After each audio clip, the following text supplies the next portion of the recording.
Olá, amados irmãos, cumprimento a todos com a paz do Senhor.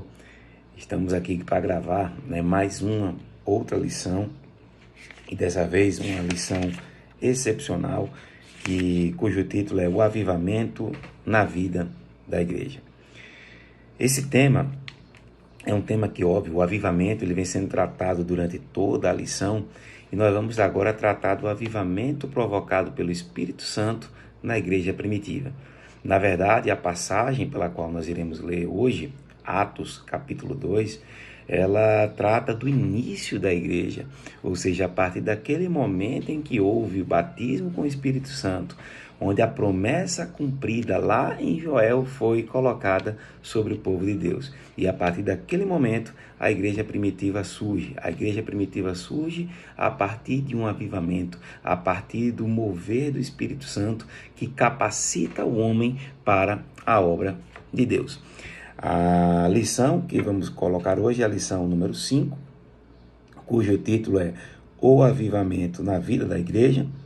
O texto áureo é: E todos foram cheios do Espírito Santo e começaram a falar em outras línguas, conforme o Espírito Santo lhes concedia que falassem. Verdade prática. Ao longo dos anos, a igreja experimenta avivamentos por meio do batismo no Espírito Santo e da atualidade dos dons espirituais. Irmãos, nós vamos trazer e lembrar que o avivamento provocado pelo Espírito Santo não é algo que aconteceu apenas na época da igreja primitiva, mas é algo que veio se repetindo ao longo da história. Porventura, vocês devem lembrar, com certeza, do avivamento da rua Azusa, né? Que foi um mover do Espírito Santo também na igreja do Senhor. Então, esse avivamento é um avivamento que o Espírito Santo constantemente provoca na igreja. E a pergunta que se faz é: o que seria esse avivamento? O que é que esse avivamento produz na igreja?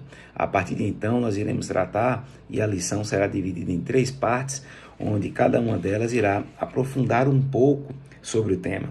Nós iremos, primeiramente, tratar sobre o batismo no Espírito Santo e qual era, claro, o seu público-alvo. E aí depois vamos traçar aqui algumas correntes, que são correntes que não têm fundamento bíblico nenhum, que vão dizer que o poder do Espírito Santo, que o avivamento produzido pelo Espírito Santo, ele foi algo apenas voltado para a igreja primitiva e que não se repete nos dias de hoje. Tá? Isso aí é algo que não tem qualquer tipo de fundamentação bíblica, mas vamos daqui a pouquinho tratar sobre esse ponto. A pergunta que se faz é: o avivamento com o Espírito Santo, pelo Espírito Santo, provoca em nós o quê? Qual é o objetivo, do avivamento com o Espírito Santo para a igreja do Senhor? Primeiro ponto, é importante nós lembrarmos que o batismo com o Espírito Santo é uma experiência diferente da experiência da salvação. Claro que o Espírito Santo sopra em nós a vida, nós éramos mortos em nossos delitos e pecados, conforme afirma Paulo em Efésios capítulo 1 e 2, ele diz que nós somos mortos em delitos e pecados, e Deus, que é muito rico em misericórdia, com muito amor com que nos amou, ele soprou vida em nós. E claro, é o Espírito Santo quem nos acorda, é o Espírito Santo quem nos dá vida. Claro, a salvação é operada por Deus em Cristo Jesus por meio do Espírito Santo.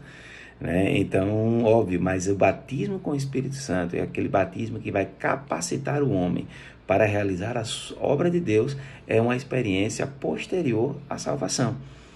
Então, nós que somos pentecostais, e aí eu recomendo a leitura de alguns livros de Robert Menzies, que é um autor pentecostal muito conhecido. Ele tem inclusive livros como Pentecostes, que vai tratar um pouco desse ponto, de dizer: olha, nós temos aqui um poder capacitador para realizar a obra do Senhor. É o batismo com o Espírito Santo que vai capacitar o homem a pregar o Evangelho, a pregar a sua palavra, que vai mudar o homem internamente para que o homem possa produzir bons frutos, nós fomos preparados para as boas obras, e a partir daí, desse avivamento, é que nós ganhamos a capacidade, né, de pregar. Deus vai começar a trabalhar em nós por meio do Espírito Santo, nos dando estratégias, né, para que nós possamos pregar o Evangelho a toda criatura. Então, é o primeiro ponto importante entender que esse batismo com o Espírito Santo é uma experiência posterior à salvação. Nós cremos, assim como pentecostais, né, nesse ponto específico. E o batismo com o Espírito Santo, como diz o próprio ponto 1 da lição, ela tem por público-alvo aqueles que são salvos em Cristo Jesus. Tá? Então, aqueles que são salvos em Cristo Jesus, como, por exemplo, a gente tira essa interpretação da própria Bíblia, das Escrituras Sagradas, onde os apóstolos, né, primeiramente, eles já eram salvos quando estavam orando e esperando a promessa de Deus, que era o batismo com o Espírito Santo. Eles já eram salvos, já criam em Jesus como o único, verdadeiro e suficiente Salvador. Mas ali eles estavam esperando, né, a salvação. Estavam esperando o batismo com o Espírito Santo, porque salvos já eram. Então, em Atos, no capítulo 2, né, no versículo 1 ao 13, que é uma passagem muito conhecida pelos irmãos e por todos nós pentecostais, aqui marca o início, né, da igreja primitiva. Aqui a igreja começa, onde a promessa lá do Antigo Testamento é cumprida a partir do batismo com o Espírito Santo, onde aqueles que foram batizados, e a evidência, né, do batismo com o Espírito Santo é o falar em línguas. E eles começaram a falar em várias línguas, em que aqueles que estavam de fora entendiam cada um em sua língua, né? E isso gerou uma dúvida naqueles que ouviam, até o ponto de serem confundidos com pessoas que estavam bêbadas, né? Que é, na verdade, o chamado batismo com o Espírito Santo. E esse batismo com o Espírito Santo, ele é direcionado àqueles que já são salvos. Então, aqui no ponto 1 da lição, onde ele fala o batismo no Espírito Santo e o público-alvo, a primeira condição para se receber o batismo no Espírito Santo é passar pela experiência da salvação. Então, aqui a gente deixa claro, né, que o batismo com o Espírito Santo só virá para aqueles que são salvos. O batismo nos moldes, né, estabelecidos aqui pela palavra de Deus, onde ele continua sendo necessário primeiro arrepender-se, né, e ter fé. O arrependimento e a fé trazem a salvação, né? E a partir daí nós somos batizados com o Espírito Santo. Devemos buscar o batismo com o Espírito Santo. No ponto 1 ainda, só que no item 2, ele diz que a promessa é para todos os salvos.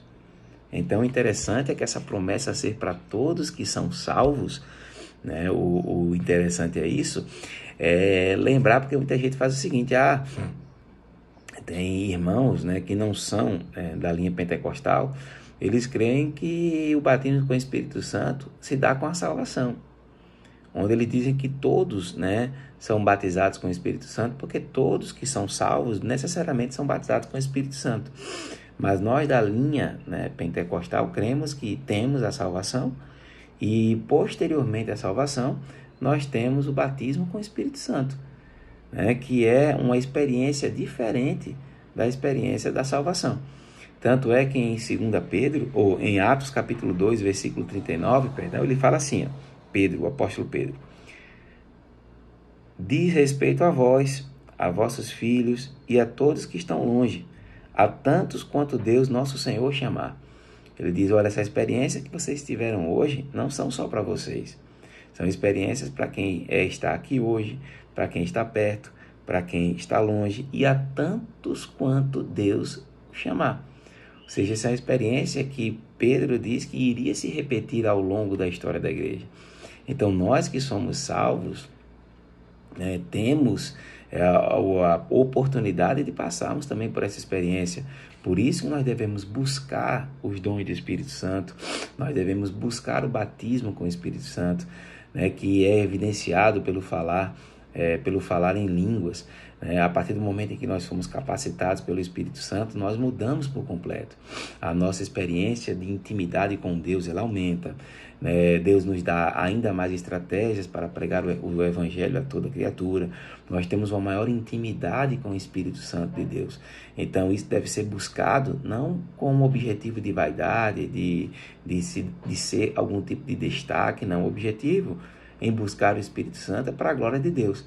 Então, a partir do momento em que nós temos esse objetivo de buscar e buscar cada dia mais o Espírito Santo, é um objetivo para buscar a glória dele. Não é minha, não é sua, né? É uma glória dele, para que o nome de Cristo seja exaltado por meio da obra capacitadora, né, do Espírito Santo de Deus.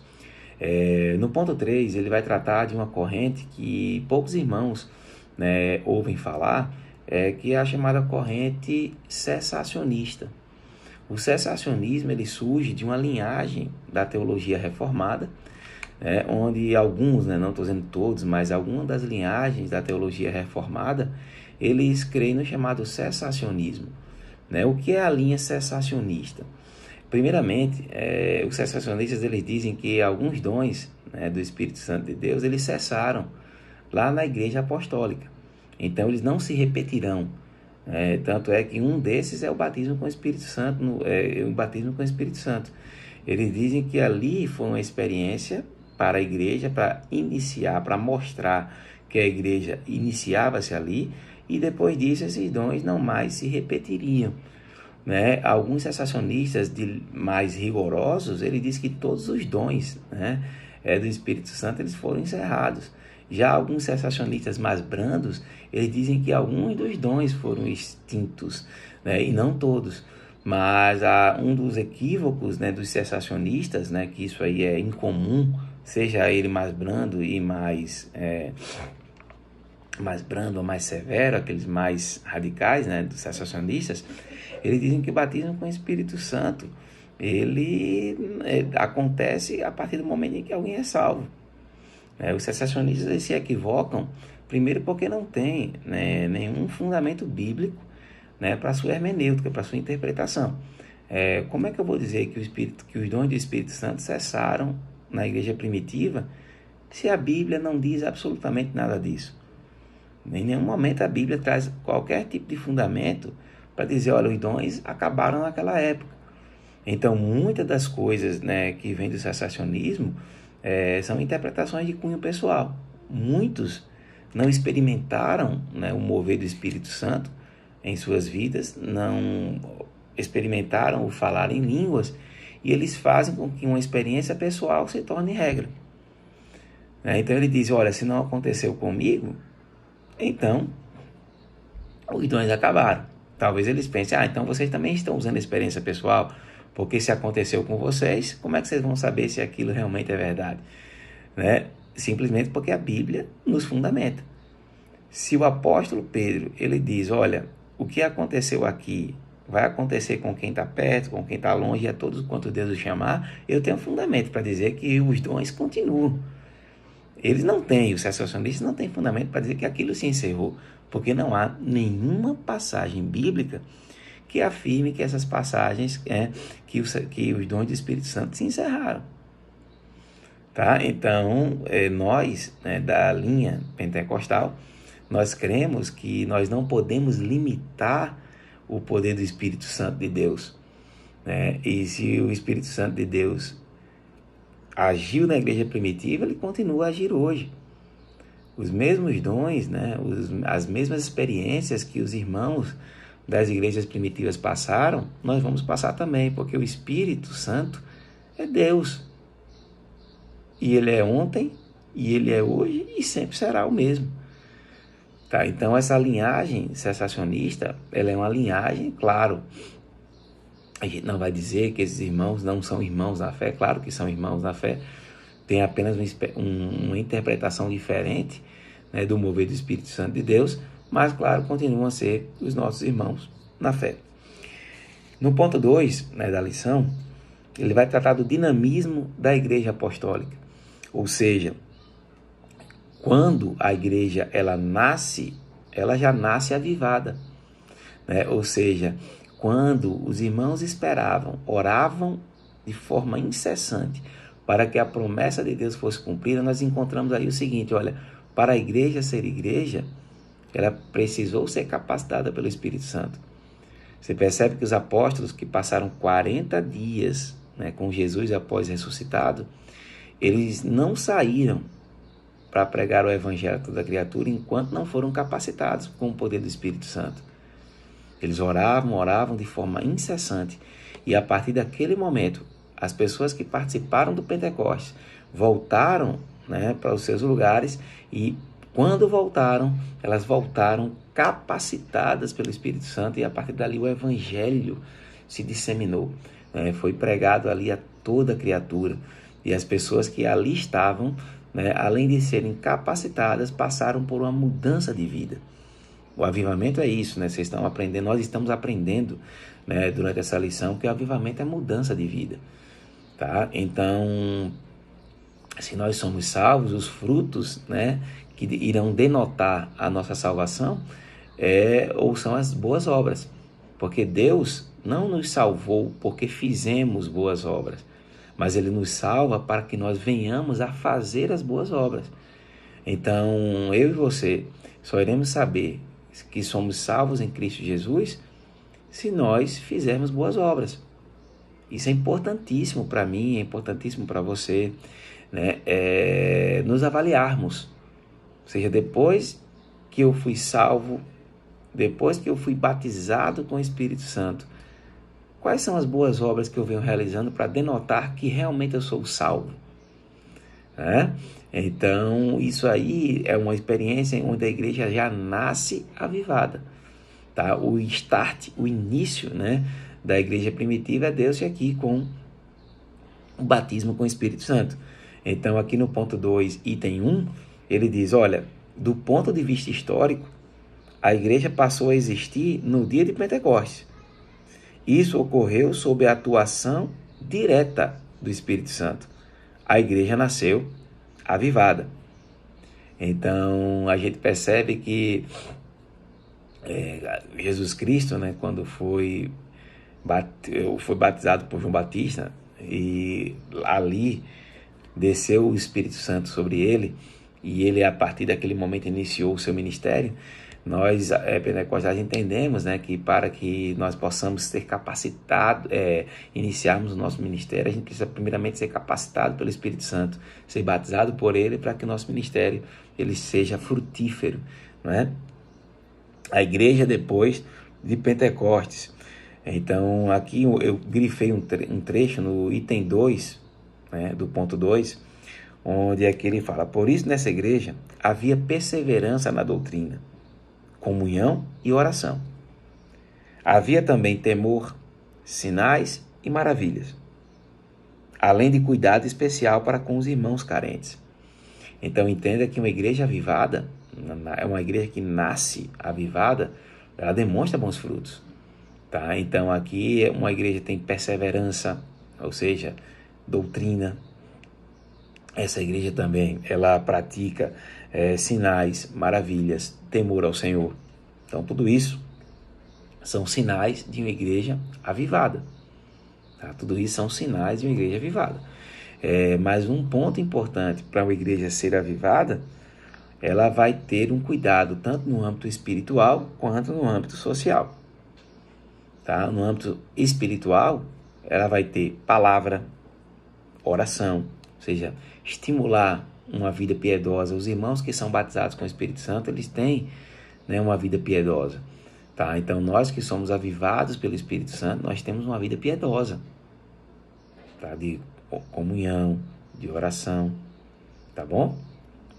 E já em contrapartida, nós também temos que ter uma ação de natureza social. A igreja preocupa-se com o órfão, preocupa-se com a viúva, preocupa-se com a pobreza. É uma igreja que é ativa, trabalha com obras sociais, preocupa-se com as pessoas, né, com aqueles mais carentes que não têm condições de comer, né, de dormir, do que beber, do que vestir. Então a igreja é uma igreja completa. Tá? Ela não se preocupa apenas com o âmbito espiritual, ela preocupa-se com o espiritual e com o social. Tá? É interessante nós lembrarmos disso para que nós não venhamos a fazer com que a igreja se preocupe apenas com um lado e acharmos que o lado social cabe apenas ao Estado. Né? Claro que a gente não vai transformar a igreja numa ONG, né? Mas a igreja preocupa-se sim A igreja tem que se preocupar com o âmbito social. Ela tem que ajudar os irmãos, tanto da fé, quanto os irmãos que estão lá fora, né? E não é à toa que as igrejas hoje têm lares de idosos, as igrejas têm orfanatos, né? Algumas igrejas têm escolas e dão bolsas para pessoas que não têm condições. Essa é uma maneira, né, de nós mostrarmos para o mundo que nós somos diferentes, que nós temos uma preocupação, enquanto o mundo se preocupa em satisfazer, né, as próprias vaidades, nós estamos sempre aqui olhando para o próximo. Esse é o trabalho social que mostra que a igreja também ela é uma igreja avivada. No ponto 3, ele diz um ministério ungido para os dias atuais. Na unção do Espírito Santo, a pregação cristã deve ser acompanhada de poder, sinais e milagres. Tá? Então, a igreja ela vai ser acompanhada, né? A pregação é acompanhada de poder, sinais e milagres. Quando alguém prega o evangelho, né, a igreja produz salvação, produz sinais, produz milagres, tá? Então, tudo isso, ela faz parte do avivamento. Então, a igreja que é avivada, ela tem pregação da palavra, e por meio da pregação se opera sinais, maravilhas, salvação, os enfermos são curados. Então, hoje, a gente percebe nas igrejas atuais que não se há tanto quanto tinha antigamente, né? O poder do Espírito Santo, a gente tem a impressão, né, que se manifestava muito mais antigamente do que hoje em dia. Talvez hoje em dia você esteja buscando menos. Por isso que o poder de Deus, né, se mostra não tão frutífero quanto antigamente, mas o Deus é o mesmo, o Espírito Santo é o mesmo, a capacidade é a mesma da igreja.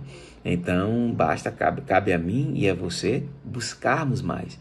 E aí o momento é dele, o momento em que ele vai derramar, é ele quem vai definir, né? Mas cabe a mim e a você, claro, continuarmos orando, buscando o poder do Espírito Santo, porque a partir dele, né, você vai perceber que a minha vida, a tua vida mudou quando nós fomos batizados com o Espírito Santo.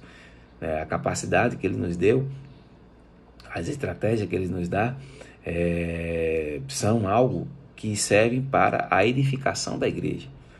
Tá, irmãos? Então, o objetivo principal é por que eu devo procurar o batismo com o Espírito Santo? Para a edificação da igreja. Tá? Para glorificar a Cristo. O Espírito Santo, ele aponta para Cristo. Tá? Tudo é dele, por ele e para ele. Não é? E tudo quando fizer é de fazer para a glória de Deus. Então, se eu busco o batismo com o Espírito Santo, é para a glória dele, para a glória de Deus. Não é para que eu apareça. Né? Que muitos que se consideram espirituais demais, né, são aqueles que foram batizados com o Espírito Santo e agora se acham artistas, né? Trazem o foco para si, né? Trazem o holofote para si. E o Espírito Santo de Deus, quando eu li J. Packer, né, em seu livro Poder do Espírito Santo, ele diz que o Espírito Santo é um holofote que direciona apenas a luz para Cristo, né? E quando você percebe que alguém usa os dons do Espírito Santo para focar em si mesmo, não está, obviamente, agindo de maneira correta, tá? Está tentando trazer para si algo que não é, tá bom? Então, assim, o importante do batismo com o Espírito Santo é saber que o alvo é sempre Cristo, o alvo sempre é a glória dele, e óbvio, Deus nos dá os dons, né, do Espírito Santo, inclusive de falar em línguas, né, para que a igreja seja edificada, para a edificação da igreja, para que o corpo esteja edificado. Tá? Então, busquemos isso para a glória dele e para a edificação da igreja do Senhor. No ponto 2 ele fala da autenticado por Deus. Tá? Então, aqui ele fala, um trechinho que eu grifei aqui um ministério ungido, ele não se desenvolve apenas por intermédio dos instrumentos formais e acadêmicos, dentro dos padrões hermenêuticos, exegéticos e homiléticos da pregação. Isso é importante, tá? Mas a gente tem que ter comunhão com Cristo, comunhão com Deus. Então, muitos irmãos, muitas vezes, né, negligenciam esse relacionamento, essa intimidade com Deus. Muitas vezes se atém a questões técnicas de como elaborar bons sermãos, de como, obviamente, ter excelentes critérios hermenêuticos. Tudo isso, claro, é importantíssimo, mas não pode estar dissociado, né? Jamais pode estar dissociado, né, da vida íntima com Deus, da comunhão com Deus, porque o poder vem do Espírito Santo de Deus. né? Então, tudo que nós fizermos, inclusive os estudos que nós fazemos da palavra de Deus, tem que estar sempre submetidos à intimidade a Ele. Tem um livro do irmão Jonas Madureira, que eu até recomendo aos irmãos, que é chamado Inteligência Humilhada, né?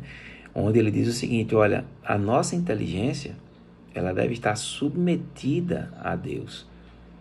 A inteligência, nós devemos reconhecer que Deus nos dá, mas nos dá para que nós possamos ser submissos a Ele. A partir do momento em que nós lemos a palavra de Deus, né, e apenas colocamos a palavra na mente e ela não desce ao coração por meio de ações práticas, né, nós estamos literalmente transformando o evangelho em algo intelectual. E o evangelho, ele é muito mais do que isso, ele é prático. Ele produz vida, ele produz relacionamentos, né? Ele produz um avivamento, uma vida piedosa. E a partir do momento em que eu trato, né, a fé, né, o cristianismo, o estudo da palavra como algo meramente acadêmico, eu começo a não mais, né, buscar essa vida íntima. Então eu devo submeter a minha inteligência, humilhá-la diante de Deus, porque saber que, além de saber que foi Ele que deu a inteligência, nós não podemos deixar com que isso suba tanto a cabeça ao ponto de nós acharmos que até isso vem de nós, né? E aí ele traz vários exemplos nesse livro. Então é um livro que eu recomendo, uma leitura que edifica, né? Um livro que não é lido ou não deve ser lido apenas uma vez, né? Principalmente para aquelas pessoas que gostam, né, de estudar a palavra de Deus, que gostam de ler sobre a palavra de Deus, que sempre submeta a sua inteligência, sempre humilhe a sua inteligência diante de Deus, para que aquilo não se torne algo a que você imagine que seja você o responsável por criar os seus pensamentos, né? E como eu falei para vocês no ponto 3, o batismo com o Espírito Santo, o avivamento produzido pelo Espírito Santo, esse batismo com o Espírito Santo, ele traz a glória de Cristo, tá? Não é para mim, não é para você apenas aparecer na igreja, tá? Isso aí é para glorificar a Cristo, o holofote é todo para Ele, tá? Então sempre, absolutamente sempre, você tenta imaginar que Deus preparou a igreja para uma boa obra, pregar o evangelho a toda criatura. E isso só será feito a partir do momento em que nós, eu e você, buscarmos sermos capacitados. E essa capacitação, ela vem por meio do Espírito Santo, do batismo com o Espírito Santo. Então, que busquemos incessantemente essa capacitação, porque a partir desse batismo nós temos a experiência, né, com Cristo, tá? E essa experiência é uma experiência fantástica, tá? Uma experiência que vale a pena para a igreja do Senhor, tá, irmãos? Então aqui eu deixo algumas bibliografias interessantes para os irmãos, né? Nós temos um livro produzido, editado, né, pela própria CPAD, que é o de Robert Menzies, né, que é Pentecostes, essa história é a nossa história. Esse livro é interessantíssimo, tá? Ele narra o contexto e ele também é uma resposta àquela corrente sensacionista, né, de dizer que os dons do Espírito Santo cessaram, né, com a igreja primitiva, e que hoje não se opera mais, mas foi apenas para a fundação da igreja e não mais se desenvolve hoje. Então esse livro é uma resposta. Tem outro livro também do próprio Robert Menzies que ele vai tratar sobre o batismo com o Espírito Santo, capacitados para a obra, né? É um livro também interessantíssimo. Então leiam bastante, gente, sobre o tema, né, para que nós possamos também estarmos fundamentados para possíveis, né, confrontamentos, né, da nossa fé, da nossa crença, né? Então isso é importante para todos nós. Então que Deus abençoe e até um próximo encontro.